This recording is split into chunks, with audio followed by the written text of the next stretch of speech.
কিরে রিফাত, কথা বল ভাই, কথা বলতেছিস না কেন? তোরা যে আমার সাথে এত বড় বেইমানি করবি ভাই, আমি কোনোদিন ভাবতে পারিনি। তুমি এভাবে কান্না করিও না, আমগো তো মন আছে, কষ্ট তো আমগো হয়। কি রে, তোমার কি আমরা একটাবার কইছি যে আমরা তোমার বাড়ি থেকে খেদায় দেবো? আনে বাপের জায়গা তো তুমি এখনো আছো। তুমি একটা কাজ করো, কিছুক্ষণ গোয়ালঘরের পাশে যে ঘরটা আছে ওটাতে থাকো। আমার শ্বশুর শাশুড়ি বিকেল বেলা খাওয়া দাওয়া করে চলে যাবে। হ্যাঁ, তুমি আইসা রাত্রেবেলা টুক করে আমি বললেই সামনের রুমে এসে থাকবা।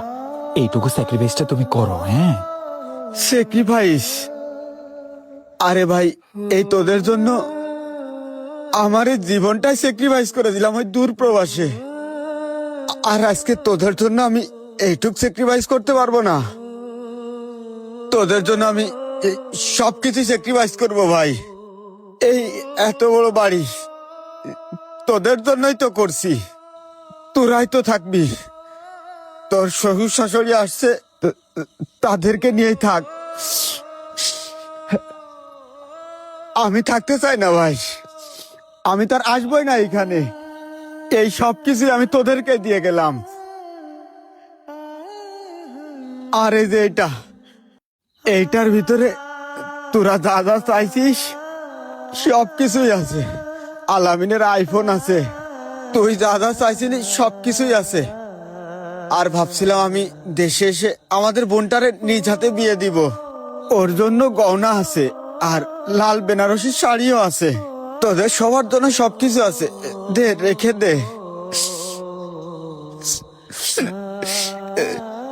ভালো থাকিস তোরা, ভালো থাকিস।